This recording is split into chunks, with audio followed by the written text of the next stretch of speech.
Hi friends, today lunch என்னன்னு பார்க்கலாம். இன்றைக்கி டுடே லஞ்ச் பார்த்திங்கன்னா கொஞ்சம் ஸ்பெஷல் தான். என்னன்னு பாருங்கள், எக் பிரியாணி சீரக சம்பாவில் வச்சது. அடுத்ததாக chicken gravy, chicken leg piece. அடுத்ததாக ஒயிட் ரைஸ். அடுத்தது ரசம். இன்றைக்கி சரியான வெயில் ஃப்ரெண்ட்ஸ், உண்மையிலே முடியல, சமைக்கவே முடியல. 3-4 தடவை ஃபேஸ் வாஷ் பண்ணிக்கிட்டே இருந்தேன். ரொம்ப ஒரு மாதிரி. நம்ம எப்படி இருக்குன்னு இப்போ டேஸ்ட் பண்ணி பார்க்கலாம்.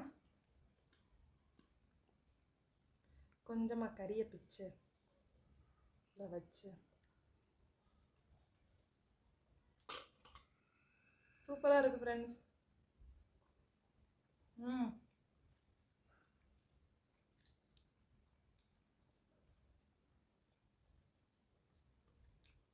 செம்ம செம்ம பயங்கர டேஸ்ட்டாக இருக்குது.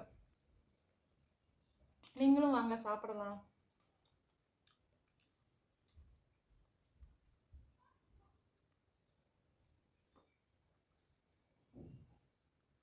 சீரியஸாக மாமா செம்ம டேஸ்ட்டாக இருக்குது. அதுவும் தம் போட்டால் அது கொஞ்சம் டேஸ்ட்டாக தான் இருக்குது. ஏன்னா பிரியாணி குக்கரில் வைக்கிறதோட தம் போகிறது ஒரு தனி டேஸ்ட்டு தான். நல்லாயிருக்கு ஃப்ரெண்ட்ஸ். நீங்களும் உங்கள் வீட்டில் இதே மாதிரி ட்ரை பண்ணி பாருங்கள். ஆனால் நான் ரெசிபி போடலை, ஏற்கனவே சிக்கன் பிரியாணி தான் போட்டிருக்கோம். ஒரே மெத்தடுனால நான் போடலை. ஜஸ்ட்டு என்ன லஞ்சுன்னு தான் போட்டிருக்கேன். ஏன்னா நம்ம சிக்கன் பிரியாணி இதெல்லாம் வீடியோ நிறையா போட்டிருக்கோம், அதனால் போடலாம். வேறு ஒரு ரெசிபியில் அதே மாதிரி உங்களுக்கு மீட் பண்ணுறேன். தப்பாக சொல்கிறேன். உண்மையிலே லஞ்சு செம்மையாக இருக்குது ஃப்ரெண்ட்ஸ். நீங்களும் உங்கள் வீட்டில் என்ன லஞ்சுன்னு கமெண்ட்ஸ் பண்ணுங்கள்.